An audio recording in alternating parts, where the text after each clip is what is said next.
அது சிறிய கட்சிகள் தேசிய கட்சிகளோடு சேரும்போது ஊழல் இன்னும் வலுப்பெற்றிருக்கு அப்படின்னு சொல்றீங்க. அப்ப சிறிய கட்சிகளை மட்டுமே அதுக்கு வந்து பொறுப்பேற்க செய்வதோ இல்ல சிறிய கட்சிகளை மட்டுமே அதுக்கான ஆட்களாக நியமிக்க என்பதோ சரியா இருக்குமா? இல்ல, நான் அப்படி சொல்லலை.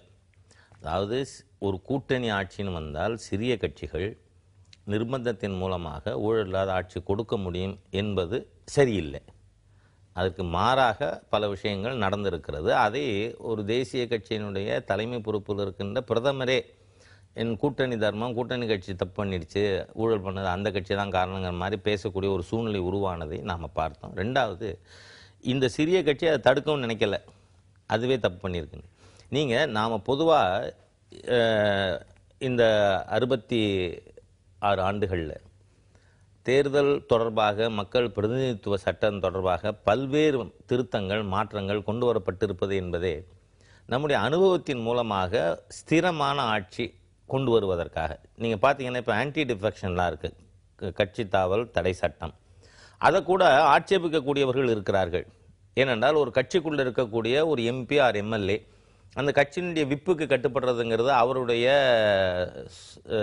இண்டிபெண்டன்ஸ், சுதந்திரத்தன்மையை பாதிப்பதாக இருக்கிறது, கூடாதுன்னு. ஆனால் என்ன ஆகுது, 10 பேராக போய் நாம் பார்த்தோம் 79 சரண் சிங் அவர்கள் வெளியில் 10 பேராக அனுப்பிட்டு அப்புறம் தேவையான ஆள் வந்த உடனே பேரம் பேசி காங்கிரஸ் சேர்ந்து தாம் பிரதமர் ஆனதுங்க.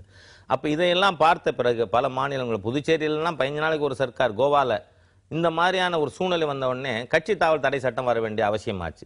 இப்போ அதில் என்ன பண்ணோம், முதல் 1/3 வெளியில் வந்தால் அது ஸ்பிளிட்னு சொன்னாங்க. இப்போ 50% வெளில வந்தாதான். அப்போ இது எதற்காக, ஒரு நிலையான ஆட்சி இருக்க வேண்டும் என்கின்ற நோக்கத்தை நான் போய் கொண்டு இருக்கோம்.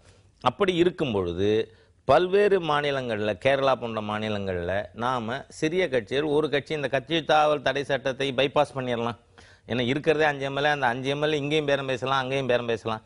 அந்த மாதிரி வரும்பொழுது இது ஆட்சி மாற்றங்களுக்கு கூட வழிவகுத்து விடுகிறது. ஸோ நிலையான ஆட்சி இல்லாமல் போகிறதுங்கிறதுனால தான் ஒரு கட்சிக்கு குறைஞ்சபட்சம் நீங்கள் 4% வாக்குகள் பெற்றால் அது ஃபேருங்கிறேன். நான் வந்து 4% வாக்குகள் பெற்று கூட பெற முடியாதுன்னா என்னத்துக்கு கட்சி நடத்துறது? இப்போ பெரிய கட்சிகள்ல இருந்து. அதனால இந்த எலெக்ஷன் கமிஷனுடைய இந்த கைட்லைன்ஸ் வரவேற்கத்தக்கது. ஆனால் இந்த சிறிய கட்சிகள் தான் ஜனநாயகம் அப்படிங்கறது. ஏன்னா இப்ப இங்கிலாந்துல வந்து கொள்கை சார்ந்த விஷயங்களையும் பேசணும். இப்ப பெரிய கட்சிகள்ல இருக்கக்கூடிய ஒரு ஐடியாலஜிக்கல் ஸ்டண்ட் மூலமா இந்த கொள்கை, இந்த கட்சியினுடைய கொள்கை பிடிக்காம வெளியே வந்தோம் அப்படின்னு சொல்லக்கூடிய கட்சிகள் கூட வந்த பிறகு பெரிய அளவுக்கு அந்த கொள்கையிலிருந்து மாறியோ இல்ல ஒரு புதிய கொள்கையை முன்வைத்து பிரச்சாரம் செய்வதோ என்பதோ நடைமுறையில் பார்ப்பதில்லை. அவர்களுடைய வழித்தோன்றல்களா இருக்கிறாங்க.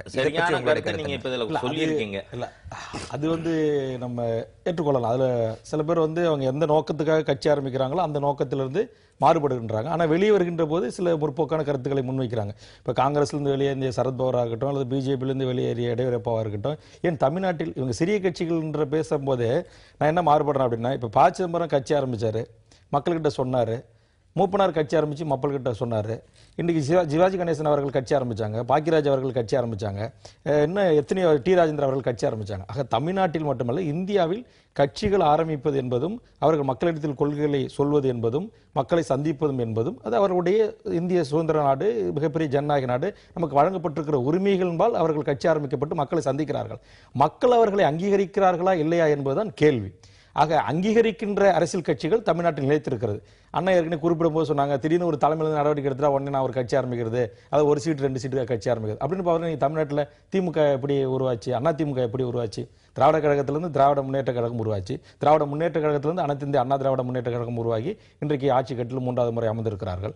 இன்றைக்கு அதிலிருந்து திராவிட முன்னேற்ற கழகத்தில் விலகி மதிமுக இன்றைக்கு நாடாளுமன்ற உறுப்பினராக இருக்கிறது, ஏற்கனவே சில சட்டமன்ற உறுப்பினர்களை பெற்றிருக்கிறார்கள். ஆக எந்த ஒரு அரசியல் கட்சியும் எடுத்த உடனேயாகவே நான் தேசிய கட்சி, நான் இங்கே ஒரு நிலையான ஆட்சி தரக்கூடிய ஒரு கட்சி அப்படி என்று சொல்லிக்கொண்டு மக்களை யாரும் நாம் அணுக முடியாது. ஆக தொடங்குகின்ற போது சிறிய அரசியல் கட்சியாக தான் தொடங்குவார்கள். அவருடைய கொள்கை, நோக்கம், நீங்கள் ஏற்கனவே கேள்வி எழுப்பியது போல ஒரு கட்சி எந்த நோக்கத்திற்காக தன் தலைமையின் மீது குற்றம் சொல்லிவிட்டு வெளியேறுகிறதோ அந்த கட்சியின் தலைமை அதை விமர்சனம் செய்கின்றார்களோ அந்த விமர்சனத்தை நினைவில் வைத்துக்கொண்டு அரசியல் நடத்த வேண்டும். ஆனால் இங்கு சந்தர்ப்பவாதம் தீர்மானிக்கிற ஒரு சூழல் இந்திய அரசியல் நிலவுகின்ற காரணத்தினால் கொள்கை, கோட்பாடுகள், இது அரசியல் ஆச்சரியங்கள் எல்லாம் மறக்கப்பட்டு நேர் எதிரோட கூட்டணி வைக்கின்ற ஒரு சூழல். காலம் ஃபுல்லா இப்போ விஜயகாந்த் அவர்கள் திராவிட கட்சிகளை ஏற்றுக்கொண்டிருந்தார்கள். ஆனால் நடந்து முடிந்த சட்டமன்ற தேர்தலில் என்ன நடந்தது? அதிமுக கடுமையாக விமர்சனம் செய்தார்கள், அவர் கூட கூட்டணி வைத்தார்கள்.